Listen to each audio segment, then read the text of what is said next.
At 72, I thought my biggest responsibility was deciding what to watch on television, until my daughter appeared at my door in the rain with twin babies, asking for help I didn't know I still had to give.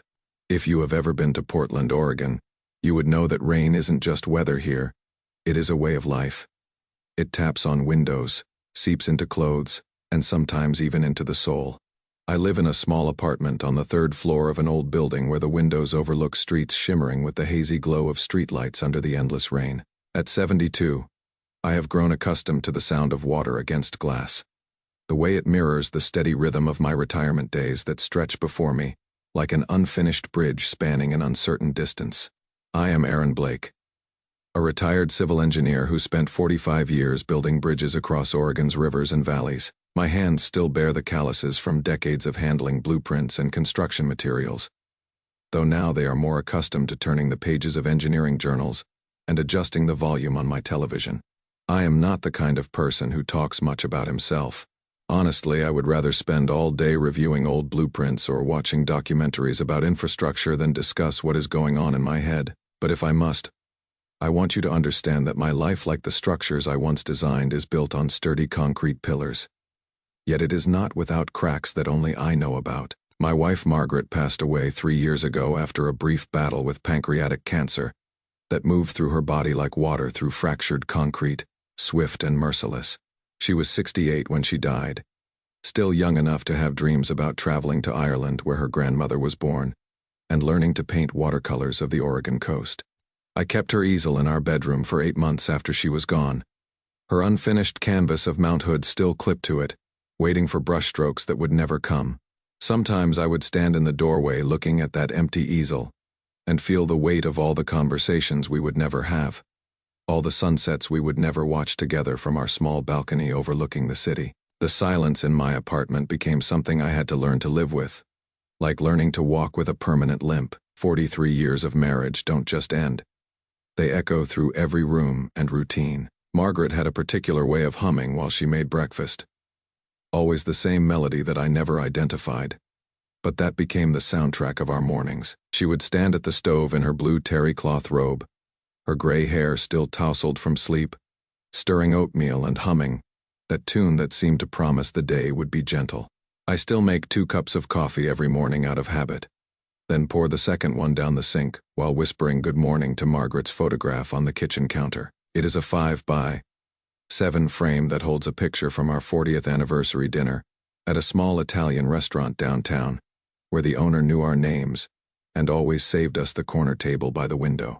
In the photo, Margaret is laughing at something I said, her eyes crinkled at the corners in that way that always made my chest feel warm. This ritual of the second cup has become my way of keeping her close while acknowledging that she is gone, like a morning prayer to a saint who once lived in my kitchen. The apartment feels too big and too small all at once. Too big because Margaret's absence seems to expand every room into an echo chamber where even my footsteps sound hollow. Too small because it contains the accumulated possessions of 2 people who lived together for nearly half a century. And now there is only one person left to navigate between the furniture and memories.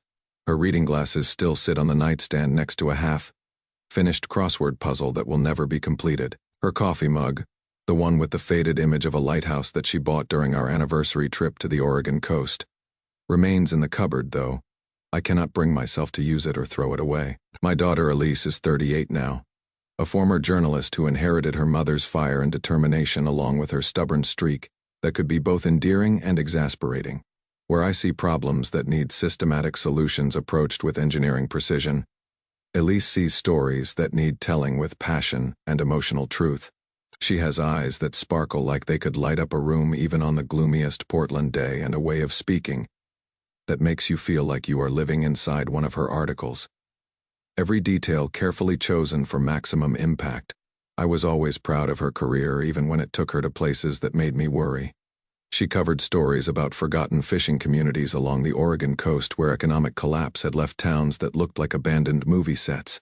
She wrote about homeless camps under Portland's bridges, the same bridges I had helped design and build, giving voice to people who lived in the shadows of my professional legacy. There was something poetic about that connection that Margaret often pointed out.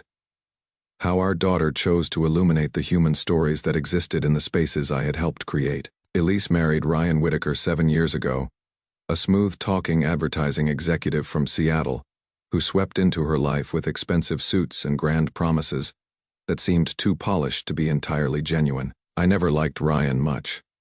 Though I tried to hide my reservations for Elise's sake, there was something about him that felt manufactured, like a sales pitch wrapped in designer clothing and rehearsed charm. He had the kind of confidence that comes from never having faced real adversity. The sort of man who believed his own marketing materials about his irresistible appeal and inevitable success. But Elise loved him completely. The way she did everything in her life, with her whole heart and without reservation. She was 31 when they married at a vineyard outside Portland, and I walked her down an aisle lined with white roses while Margaret dabbed at her eyes with a lace handkerchief. Ryan looked handsome in his tailored tuxedo, and when he promised to love and honor my daughter for better or worse, his voice carried such conviction that I almost believed he meant it. When my twin granddaughters Lily and Juno were born 3 years ago, I drove from Portland to the Swedish Medical Center in Seattle, clutching a bouquet of pink carnations, Elise's favorite flower since she was 7 years old, and decided that roses were too obvious for someone with her sophisticated taste. The drive took longer than usual because I kept pulling over to check the directions, terrified that I would get lost and miss this moment that felt like the most important arrival of my life since Elise herself was born. I found her in room 412, exhausted but radiant in that way that new mothers have when they have just accomplished something that seems impossible until it is suddenly real.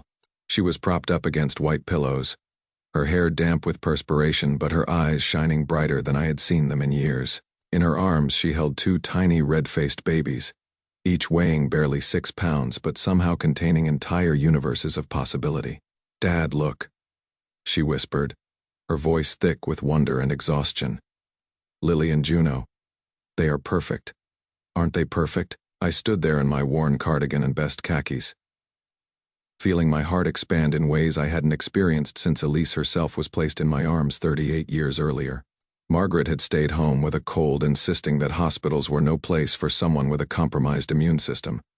But she made me promise to take dozens of pictures and call her the moment I laid eyes on her granddaughters. These babies seemed impossibly small and fragile, their tiny fingers curled into fists, as if they were already prepared to fight for whatever they needed in this world. I thought everything would be stable from that moment forward. Elise had Ryan, her 2 daughters, and what appeared to be a secure life in a beautiful house in the Capitol Hill neighborhood with a garden where the babies could eventually play. I returned to my quiet retirement routine in Portland, tending to my small balcony garden where I grew tomatoes and basil and oregano, reading engineering journals that kept me connected to the profession I had left behind, and taking long walks along the Willamette River where the bridges I had helped design stretched across the water, like monuments to a career well spent. My days had developed a gentle predictability that I had grown to appreciate. After decades of construction deadlines and site inspections, where weather delays and equipment failures could turn careful schedules into chaos, I would wake at 6:30 without an alarm, make coffee and toast, read the newspaper from front to back, while noting how the obituaries seemed to feature more people my age with each passing month. After breakfast, I would check on my tomato plants, water them if needed, and often find myself talking to them the way Margaret used to talk to her houseplants, encouraging them to grow strong and produce fruit that would justify the space they occupied. But life, as I have learned in my 72 years, never follows the blueprint you think you are building from. Even the most carefully engineered structures can fail when subjected to forces that exceed their design parameters. Everything crumbled on a Tuesday evening in October when the rain was particularly fierce, drumming against my windows like an urgent message from a world that had suddenly become unstable. The weather forecast had predicted a storm system moving down from Canada, but I hadn't paid much attention because Portland residents learn early to accept rain as a constant companion rather than an occasional visitor. I was sitting in my brown leather recliner, the one Margaret had given me for my 60th birthday, because she said every retired man needed a proper chair for reading and thinking. I was absorbed in a book about the Golden Gate Bridge's construction, fascinated by the engineering challenges that the builders had faced in the 1930s with technology that seemed primitive compared to modern standards. The author described how Joseph Strauss had to account for wind loads and seismic activity that could destroy a bridge if not properly calculated. And I found myself admiring the courage it must have taken to build something so ambitious with so many unknown variables. My phone rang at 9:15, interrupting a passage about cable spinning techniques. I saw Elise's name on the screen and felt an immediate tightness in my chest because she rarely called this late, unless something was wrong. In 43 years of marriage, Margaret and I had developed an instinct about late-night phone calls, the way they almost always carried news that would change everything in ways you weren't prepared for. Dad, her voice trembled through the speaker like she was trying to hold back a dam of tears that threatened to burst at any moment. Ryan's been cheating on me with someone from his office. He wants a divorce and he has already moved out. He left this morning while I was at my doctor's appointment with the babies. When I came home, half his clothes were gone and there was a note on the kitchen counter saying he had found someone who made him happier than I ever could. I felt my book slip from my hands, the pages fluttering like wounded birds before it landed spine first on the carpet. The engineering principles I had been reading about seemed suddenly irrelevant compared to the structural failure that was happening in my daughter's life 3 hours away. "What happened, sweetie? Where are you right now?" I asked, trying to keep my voice steady while my mind raced through possibilities and implications like a contractor assessing damage after an earthquake. "I am at Mom and Dad's house in Seattle," she said, her voice breaking completely into sobs that made my heart feel like it was being squeezed by an invisible fist. "But they will not let me in. They said, I am a disgrace to the family name." Dad Blake answered the door and looked at me standing there in the rain with Lily and Juno in their car seats. And he said that divorced women weren't welcome in his house. He said I must have done something wrong to drive away a good man like Ryan. Mom Blake stood behind him nodding, and they both just closed the door. I am standing in their driveway with the babies, and I don't know what to do, Dad. Please help me. The words hit me like a physical blow that seemed to rearrange my internal organs. Margaret's parents, Elise's grandparents, had always been rigid people who valued appearances over compassion. But I had never imagined they could be cruel enough to turn away their own granddaughter in her moment of greatest need. Daniel and Patricia Blake were the sort of people who sent Christmas cards with family photos that looked like advertisements for perfect lives, who spoke in hushed tones about neighbors who got divorced as if it were a contagious disease that could spread through casual contact. I didn't hesitate for even a heartbeat. "Stay right there, honey," I said, my voice stronger than I had felt in months. Stronger than I had felt since Margaret's diagnosis, when I had to become the rock that held everything together, while she fought a battle she couldn't win. "I am coming to get you right now. Don't go anywhere else. Don't try to find a hotel. Just wait for me. I will be there as fast as I can drive."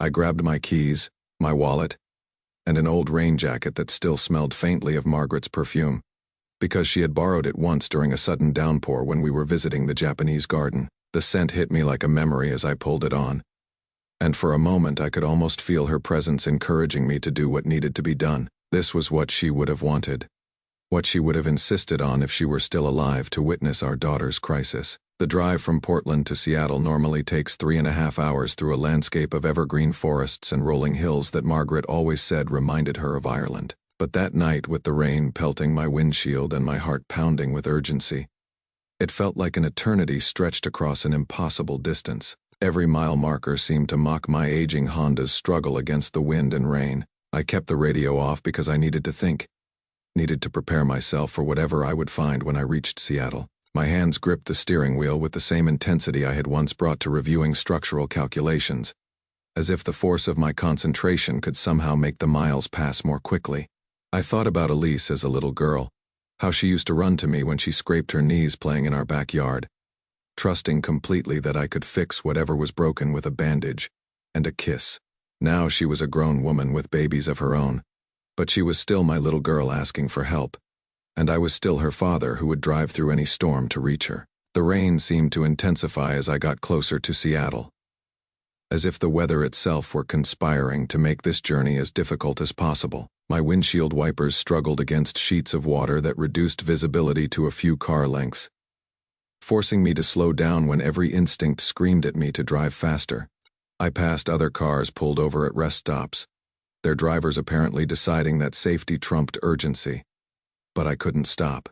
Elise was waiting for me in the rain with her babies, and nothing else mattered. When I reached the familiar neighborhood where Margaret's parents lived, the rain was still falling in torrents that seemed designed to wash away hope itself.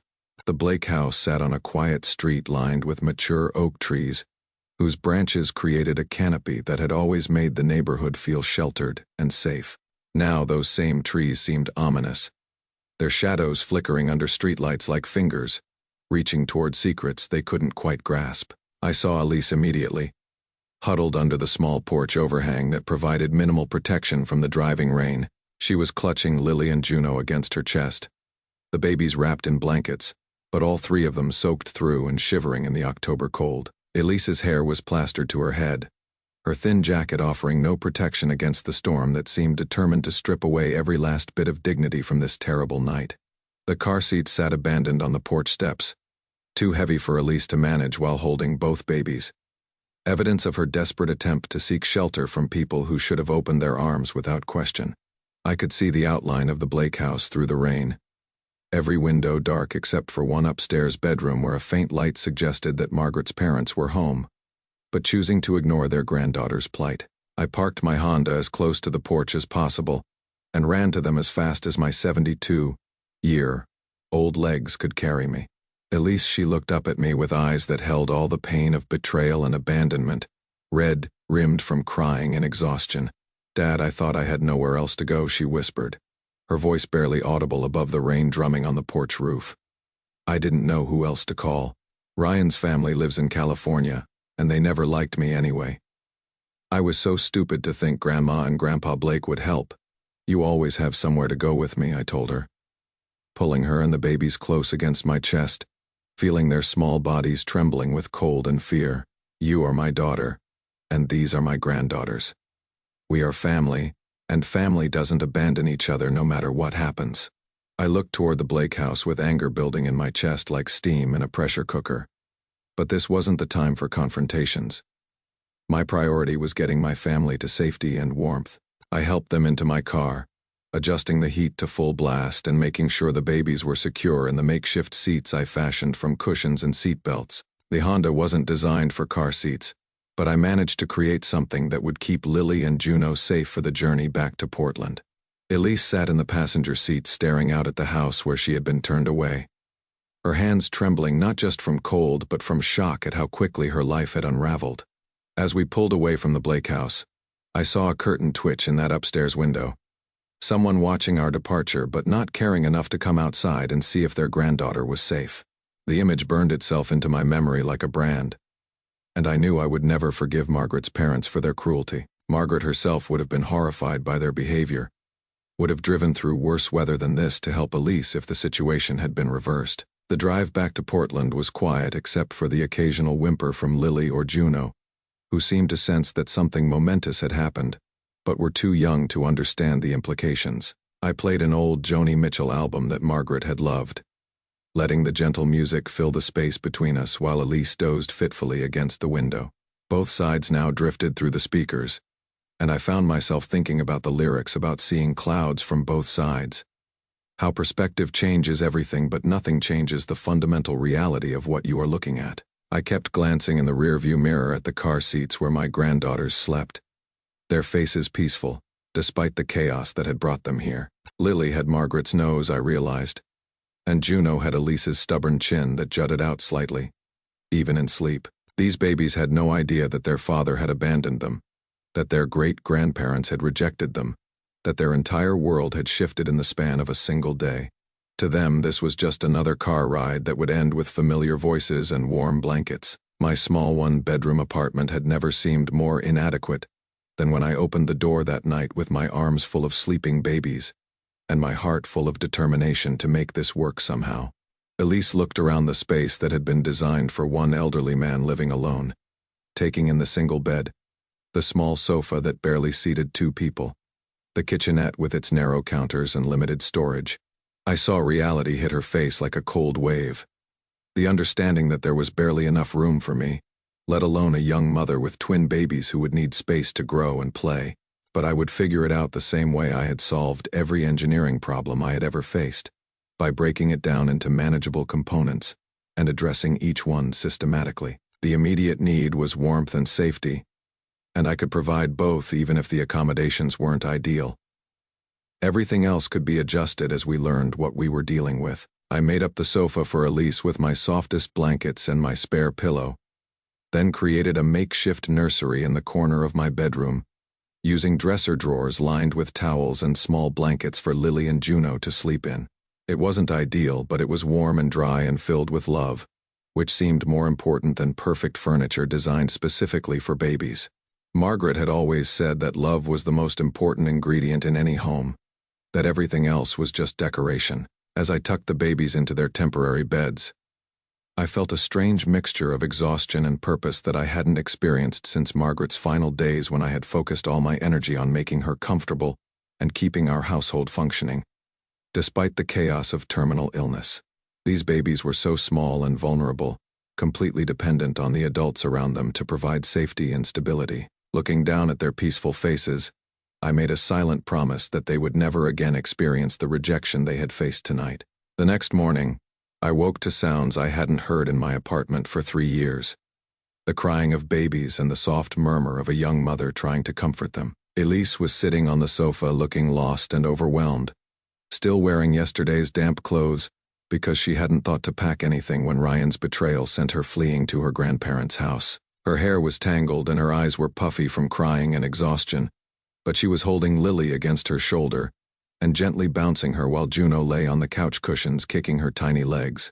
I made coffee for both of us, using Margaret's good china because this felt like an occasion that called for the best we had to offer. The morning light filtering through my windows seemed gentler than usual, as if Portland itself were trying to provide comfort for my shattered family. I sat down beside Elise on the sofa, offering her a cup of coffee fixed the way she had liked it since she was old enough to drink coffee, with cream and just a touch of sugar.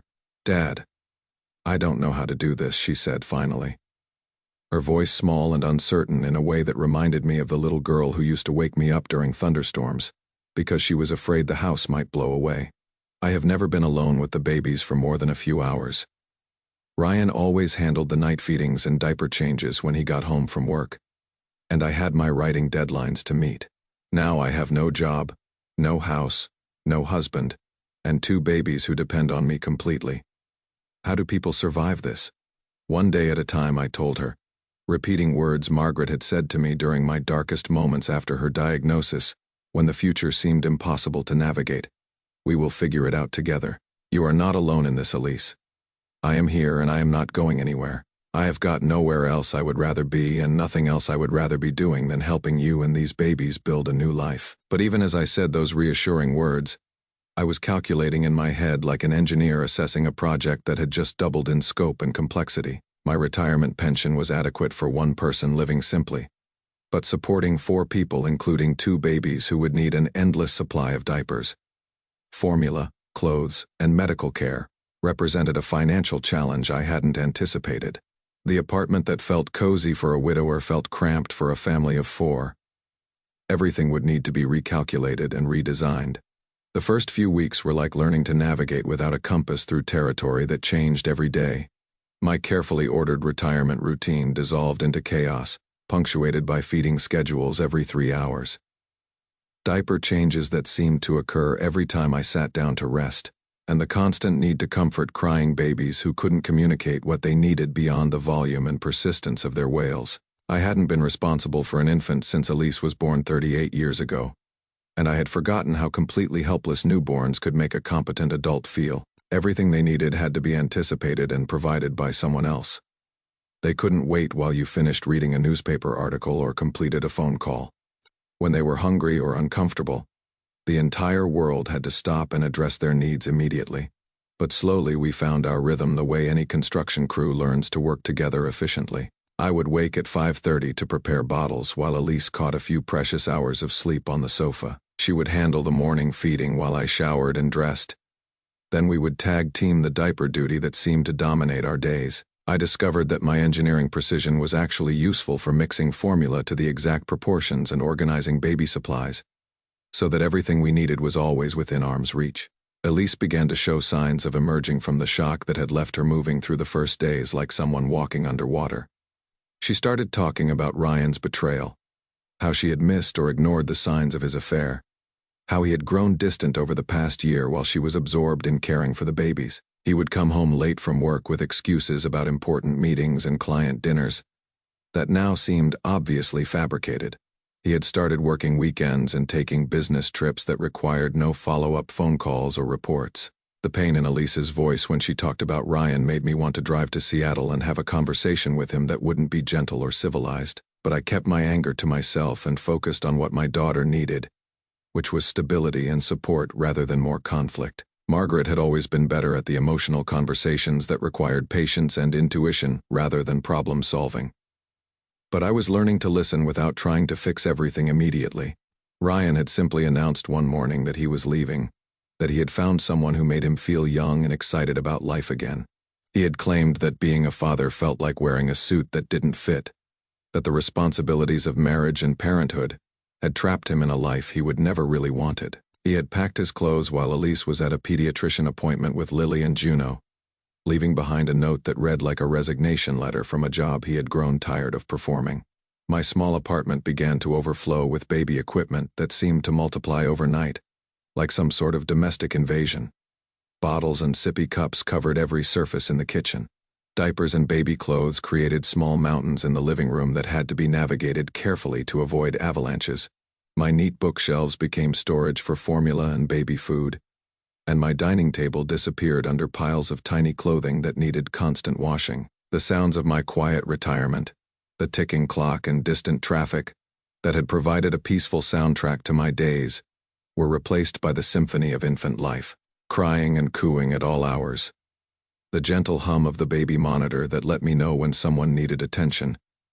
The soft whisper of Elise's voice singing lullabies she remembered from her own childhood. My apartment had been transformed into something unrecognizable but infinitely more alive. Money became a concern that kept me awake at night doing calculations in my head like a contractor, trying to stretch a budget that had been set before the scope of the project was fully understood. My retirement pension of $2,800 a month had seemed adequate for one person who owned his apartment outright and had simple needs. But supporting 4 people, including 2 babies who seemed to require an endless supply of specialized products, pushed my budget beyond its design limits. I didn't complain to Elise about the financial strain because she was already carrying enough guilt about disrupting my life. Instead, I quietly canceled my subscription to the Oregon Symphony series that Margaret and I had attended for 15 years. I stopped eating out at Giuseppe's, the small Italian restaurant where I would become a regular since Margaret's death, because the owner made me feel less alone.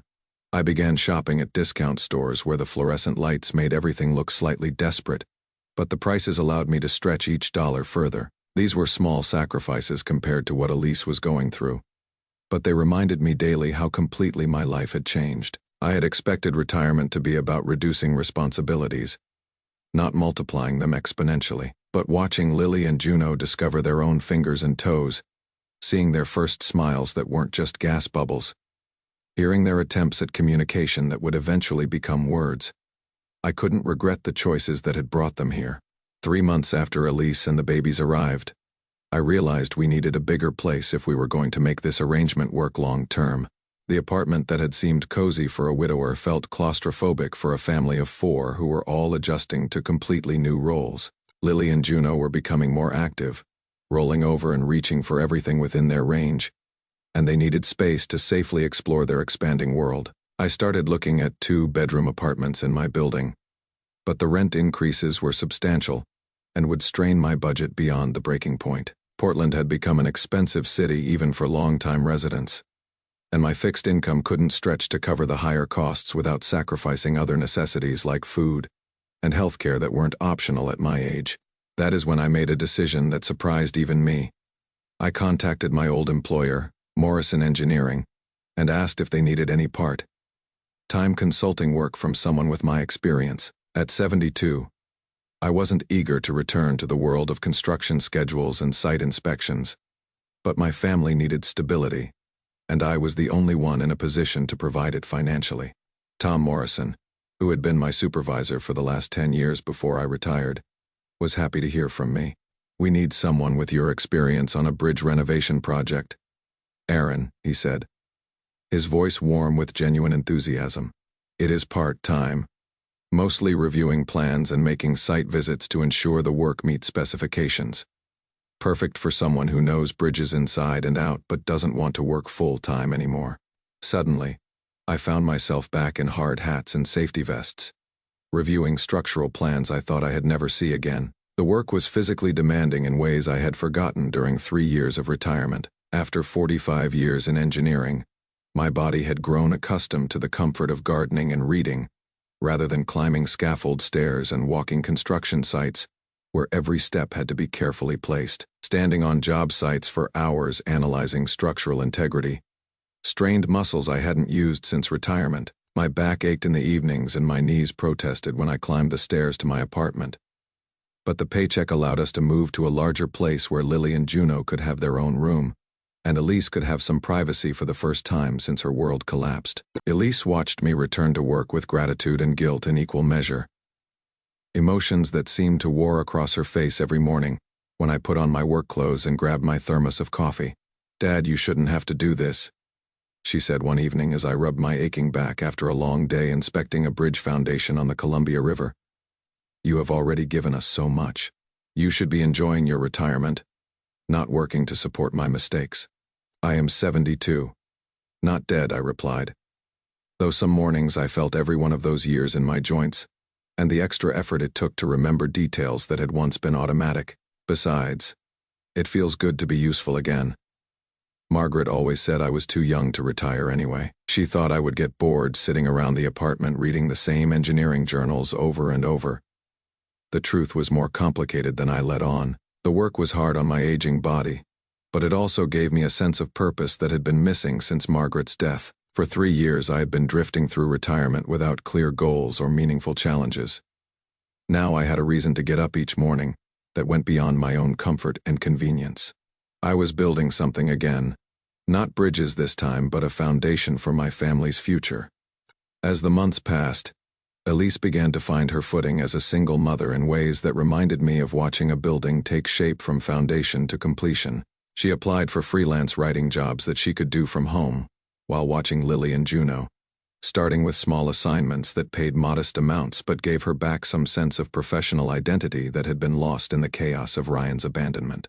Her first assignments were humble, writing product descriptions for online retailers and editing other people's articles for websites that needed content but couldn't afford full-time staff. She would work at the kitchen table late at night after the babies were asleep, her laptop screen illuminating her determined face while she crafted sentences that would help strangers sell products she had never seen. But it was income, and it was progress toward independence. I watched her work with the same fascination I had once brought to observing construction crews build something substantial from raw materials. Elise had always been a talented writer, but motherhood and heartbreak had added depth to her voice that hadn't been there when she was covering community events for the local newspaper.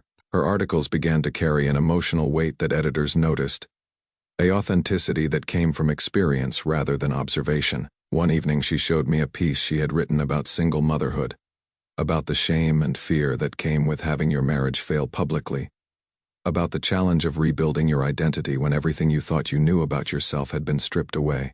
She had written it during nap time while Lily and Juno slept in their cribs, pouring her heart onto the page in a way that was both vulnerable and powerful. "You should submit this to a larger publication," I told her, though I wasn't sure she was ready to put herself out there so vulnerably after everything she had been through. The piece was deeply personal, revealing details about her marriage and divorce that would expose her to judgment from strangers who might not understand the complexity of her situation. She looked at me with uncertainty clouding her features. "What if they reject it? What if people judge me for being a failed wife and mother? What if Ryan sees it and gets angry? Then they don't deserve to read your words," I said firmly, surprising myself with the conviction in my voice. "But I think you will be surprised by how many people need to hear exactly what you have written. You are not the only woman who has been abandoned by someone she trusted." She submitted the piece to Portland Monthly, a magazine that had featured her journalism before her marriage. And when they accepted it for publication, her face lit up in a way I hadn't seen since before Ryan left. The article was titled "The Night Everything Changed," and it told the story of standing in the rain outside her grandparents' house, being turned away by family, and finding unexpected strength in starting over with help from people who chose to love unconditionally. The response was immediate and overwhelming. Letters poured in from readers who recognized their own stories in Elise's words. Women who had been divorced, widowed, or abandoned by people they had trusted with their hearts. The magazine editor called to ask if Elise had more material, if she would consider writing a regular column about single motherhood and rebuilding life after betrayal. Suddenly, Elise had more work than she could handle. But it was work that mattered to her in ways that went beyond financial necessity.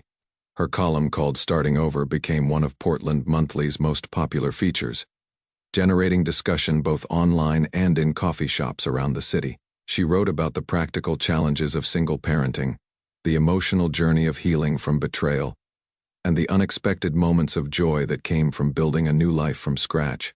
I read every word she published, feeling proud in a way that reminded me of watching her graduate from college or land her first newspaper job. This was my daughter finding her voice again, turning her pain into something that helped other people feel less alone in their struggles. Margaret would have been so proud of the woman Elise was becoming, the way she was transforming suffering into service. The magazine work led to other opportunities that expanded beyond Portland's borders.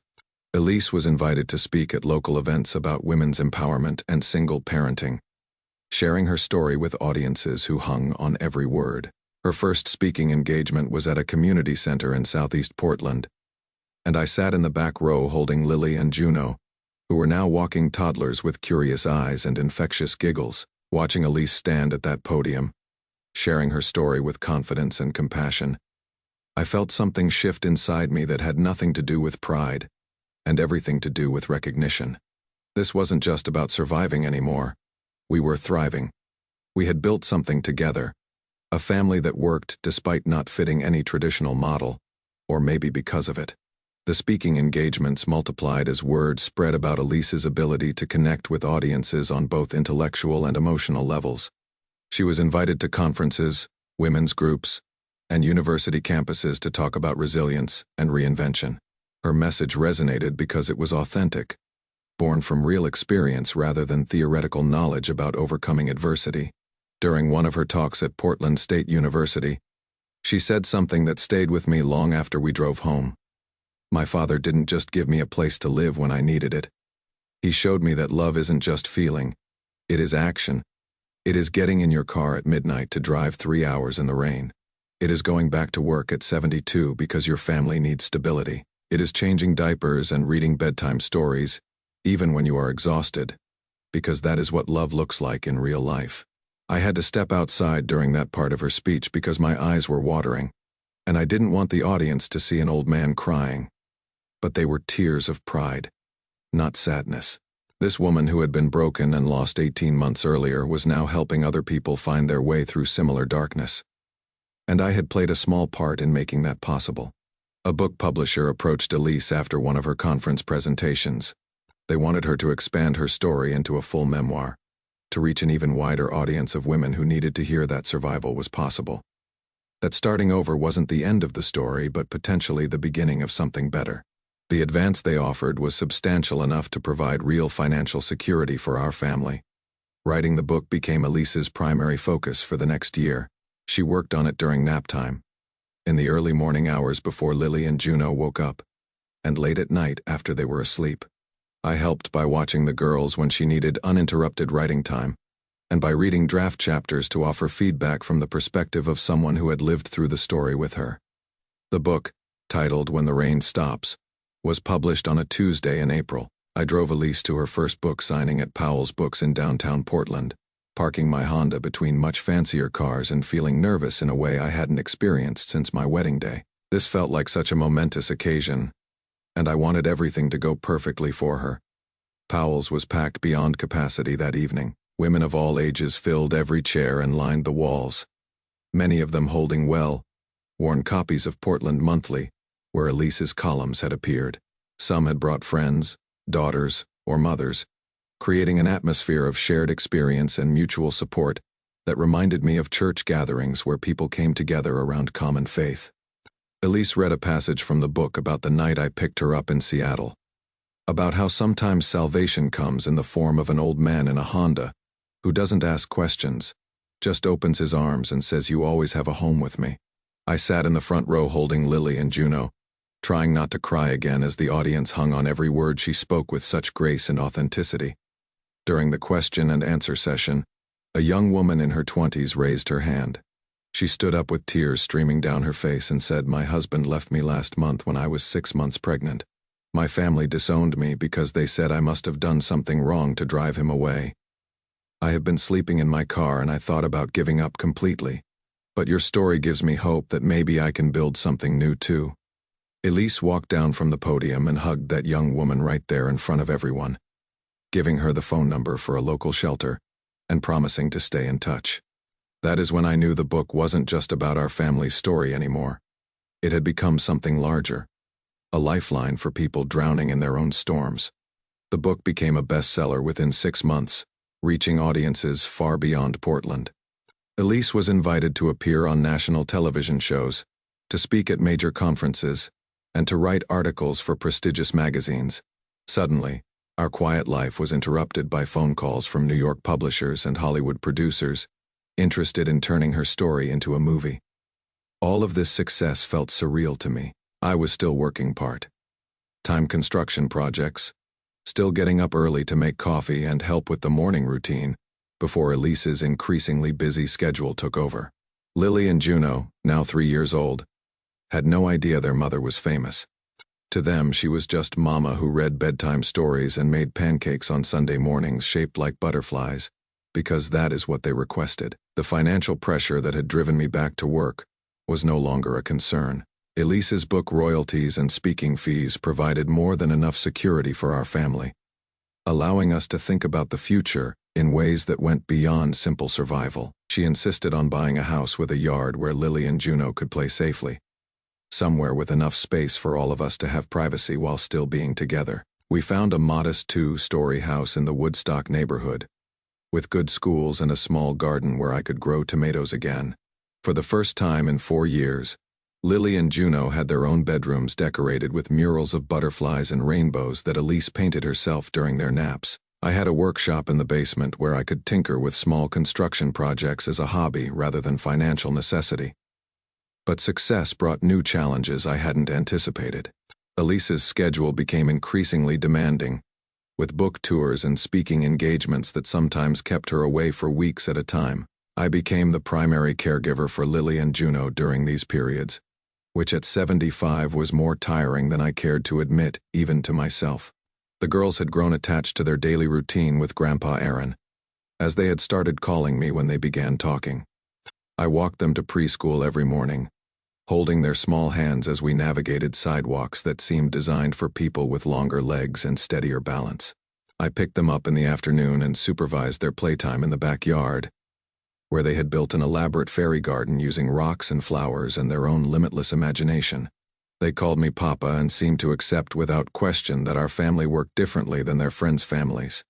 To them, it was normal to have Mama travel for work while Papa made dinner and helped with bath time and read stories about brave princesses who solved their own problems. Their innocent acceptance of our unconventional family structure reminded me that love creates its own definitions of normal.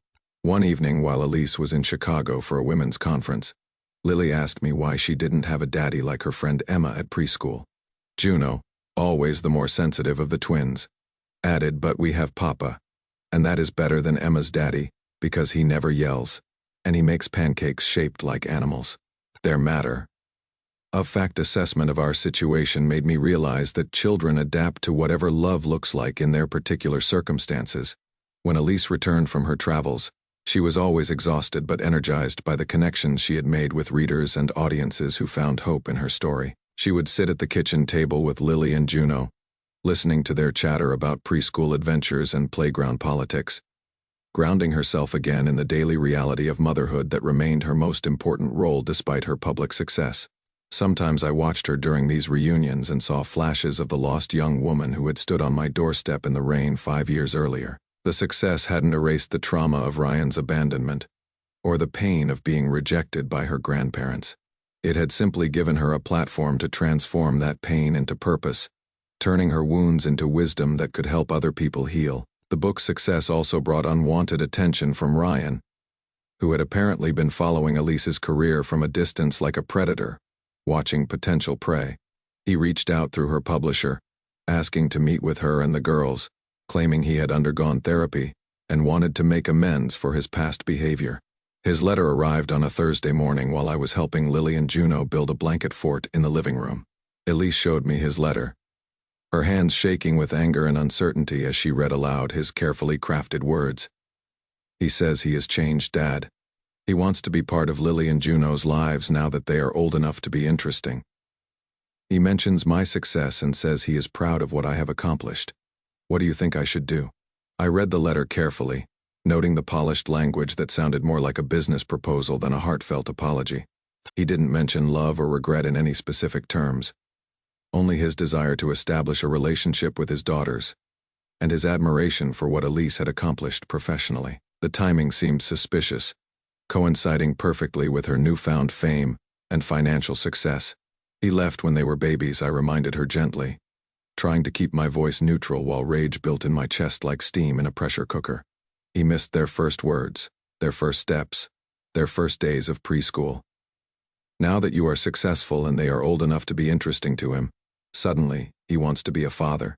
The timing seems convenient rather than sincere. But I also knew this decision had to be Elise's to make. She decided to meet with Ryan once, in a public place. Without the girls present, she came home from that meeting with a clarity I hadn't seen before. Her face set in lines of determination that reminded me of Margaret when she had made up her mind about something important. He is exactly the same person he always was. Dad charming, persuasive, and completely self-centered. He spent 2 hours talking about his own growth and challenges without asking a single question about Lily or Juno beyond whether they had seen his interview on television. Apparently Ryan had written his own book about redemption and second chances, positioning himself as a reformed man who had learned from his mistakes and wanted to share his wisdom with other fathers who had lost their way. His publisher thought a reunion with his famous ex-wife and daughters would be excellent publicity for his upcoming book tour, generating media attention that would boost sales and enhance his image as a family man who had found his way back to what truly mattered. The meeting confirmed what I had suspected from the beginning, that Ryan's interest in his children was more about image rehabilitation than genuine paternal love. He saw an opportunity to benefit from Elise's success and the public sympathy she had generated, to rewrite his own story in a way that cast him as a prodigal father, rather than a man who had abandoned his family for selfish reasons. Elise filed for full custody with no visitation rights, supported by documentation of Ryan's abandonment, and his own words from their recent meeting where he had suggested that having daughters with a successful author would enhance his credibility as a family man. The judge agreed that Ryan had forfeited his parental rights through abandonment, and that his current motivations appeared to be self-serving rather than child-focused. With that legal matter resolved, our family could focus on the future without worrying about disruptions from a past that had already caused enough damage. Lily and Juno continued to thrive in their stable environment, surrounded by love from their mother and their papa, who had chosen to be their father figure when their biological father had walked away from his responsibilities. As I approached my 76th birthday, I reflected on how dramatically my life had changed since that rainy night when Elise appeared on my doorstep with 2 babies and nowhere else to turn. I had expected retirement to be quiet and predictable, filled with gardening and reading, and perhaps occasional visits from my daughter and her family. Instead, I had become an active parent again, helping to raise 2 bright, loving little girls who had given my life a purpose I didn't know I was missing. My daily routine now revolved around school schedules and bedtime stories, rather than my own preferences and comfort. My small Honda had been replaced with a reliable minivan that could accommodate car seats and soccer equipment, and all the gear that comes with raising active children.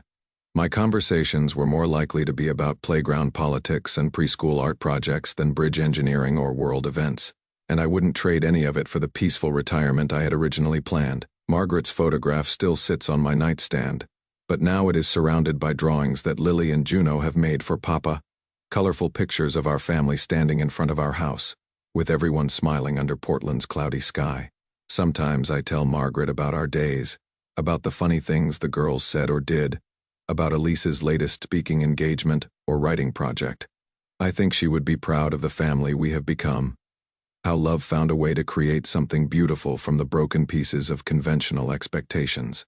Elise's success continued to grow in ways that surprised all of us.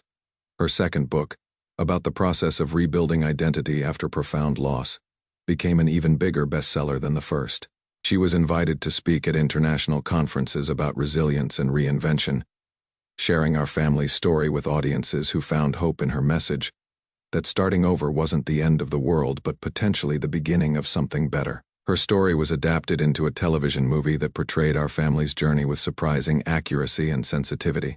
Watching actors portray our lives on screen felt surreal, but what moved me most was seeing how the movie affected audiences who wrote letters describing how it had inspired them to reach out to estranged family members, to offer help to single parents in their communities, or to reconsider their own definitions of what family could look like when traditional structures failed. One letter that particularly touched me came from a retired teacher in Ohio, who wrote after watching your daughter's movie.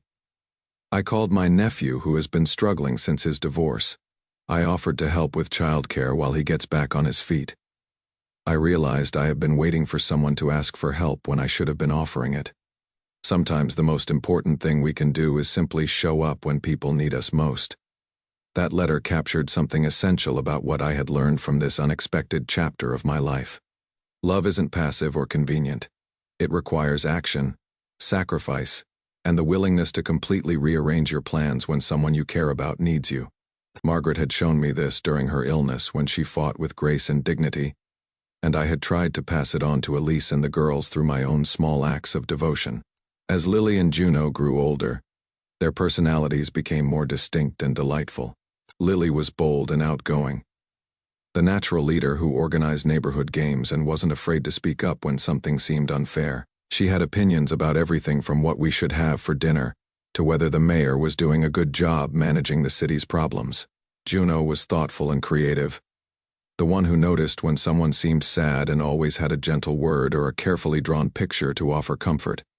Both girls excelled in school and seemed to inherit Elise's love of storytelling and my appreciation for how things are built and why they work the way they do. They would often corner me in the evening to share elaborate tales about their day, complete with detailed character descriptions and plot developments that would make their mother proud. I found myself looking forward to these story sessions as much as any entertainment I had ever enjoyed, amazed by their ability to find drama and meaning in the smallest events.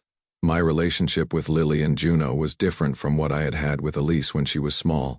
As a young father working full-time to establish my career, I had missed many of the daily moments that now filled my retirement years with purpose and joy. This time I was present for every scraped knee that needed a bandage and a kiss, every proud moment with a new skill that deserved celebration, every bedtime request for just one more story before sleep claimed their attention. Being a grandfather had given me a second chance to experience the magic of childhood through fresh eyes that saw wonder in ordinary things.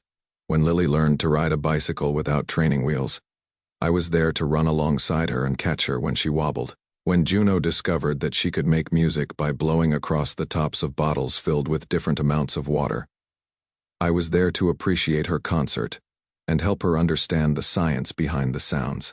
When Lily started kindergarten, she announced to her class during show and tell that she had a papa instead of a daddy, and that he was the best because he made pancakes shaped like butterflies and knew how to fix anything that was broken. Her teacher later told Elise that several children in the class went home asking their families if they could have a papa too because Lily sounded much more fun than regular grandfathers who only visited occasionally. The innocent wisdom of children helped me understand that our family structure wasn't something to apologize for or explain to skeptical observers. It was simply what love looked like in our particular circumstances, shaped by necessity and choice and the willingness to put children's needs above adult convenience. We had created something functional and beautiful from the broken pieces of conventional expectations, and the result was stronger than what any of us could have built alone. Now at 78, I wake each morning to the sound of Lily and Juno getting ready for school, their voices carrying down the hall as they debate whether today calls for braids or ponytails, whether they should wear their butterfly t-shirts or their rainbow dresses. Elise makes coffee for all of us, and we sit around the kitchen table discussing plans for the day, homework assignments that need attention, and weekend adventures that might include hiking in Forest Park or visiting the Children's Museum downtown. It is a morning routine I never expected to have at this stage of life, but one that fills me with gratitude for the unexpected gifts that can emerge from life's storms when we are brave enough to say yes to love, even when it comes in forms we didn't anticipate. My engineering background taught me that the strongest structures are often those that can bend without breaking, that can adapt to unexpected stresses while maintaining their essential integrity. Our family has proven that principle in ways I never could have designed on paper. We bent when we needed to, absorbed the forces that threatened to tear us apart, and emerged as something resilient and beautiful that serves its purpose better than anything built according to conventional blueprints. The rain still falls in Portland with the same steady rhythm it always has, but now when I hear it against the windows I think of renewal rather than loss. Of the night that changed everything and led us to discover what we were truly capable of when we chose love over convenience, sacrifice over self-preservation, and hope over fear. Yesterday, Lily asked me to help her with a school project about families. She wanted to draw a picture of our house with all of us standing in front of it, smiling under Portland's cloudy sky that she colored in shades of gray and silver that somehow looked cheerful rather than dreary. As I watched her carefully color in the details, making sure Papa's hair was the right shade of gray and Mama's smile was exactly the right size, I realized that this is what happiness looks like when you are not trying to force it into predetermined shapes. We are not the family any of us planned to be, but we are exactly the family we chose to become when circumstances demanded that we either adapt or fail. And that choice, made new each day through small acts of love and commitment, has taught me that the most meaningful chapters of life can begin at any age, even when you think your story is mostly written, and the only remaining pages are about gradual decline and inevitable endings.